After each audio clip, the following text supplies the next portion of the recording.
അഭിമാനത്തോടുകൂടി പറയാം, ഒരു പുഞ്ചിരിക്കുന്ന മുഖമുള്ളൊരു മുഖ്യമന്ത്രിയെ കേരളത്തിന് നൽകി.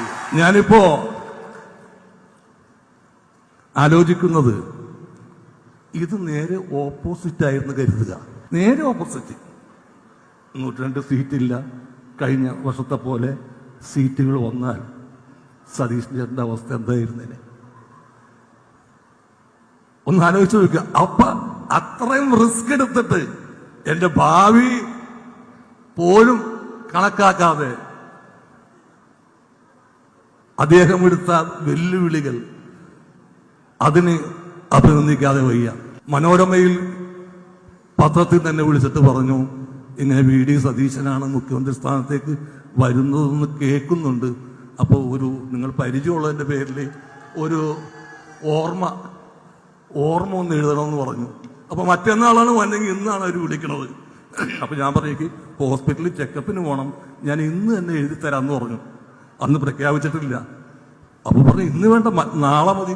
ഞാൻ പറഞ്ഞു നാളെ പറ്റൂല, ഞാൻ ഹോസ്പിറ്റലിൽ പോകണം എനിക്ക്. അങ്ങനെ അന്ന് തന്നെ എഴുതി ഞാനത് അയച്ചു കൊടുത്തു, മനോരമയിലേക്ക് അയച്ചു കൊടുത്തു. അപ്പോൾ അവർ പറഞ്ഞു ഇത് പ്രസിദ്ധീകരിക്കാൻ പറ്റുമോ? ഞാൻ പറഞ്ഞു പറ്റും, ഇതെൻ്റെ ചങ്കിൽ നിന്ന് എടുത്ത വാചകങ്ങളാണ്, അതൊരിക്കലും നിങ്ങൾക്ക് ഫ്രീസറിൽ വെച്ച് നശിപ്പിക്കേണ്ടി വരില്ല. 2 ദിവസം കഴിഞ്ഞ് അപ്പോൾ അവർ പറഞ്ഞു എന്തായാലും വന്നാലും വന്നില്ലെങ്കിലും ആ ക്യാപ്ഷൻ നന്നായിട്ടുണ്ട്, വനവാസക്കാരൻ്റെ പട്ടാഭിഷേകം. എങ്ങനെ പറഞ്ഞറിയിക്കണം എന്നെനിക്കറിയില്ല. Well begun is half done എന്നാണ് പറയാറ്. ഒരു പൊളിറ്റിക്കൽ സിനിമയുടെ, ത്രില്ലർ സിനിമയുടെ, ദൃശ്യം 3 പോലുള്ള സിനിമയുടെ ക്ലൈമാക്സ് പോലെ ഏകദേശം 10 ദിവസത്തോളം നമ്മളെ മുൾമുനയിൽ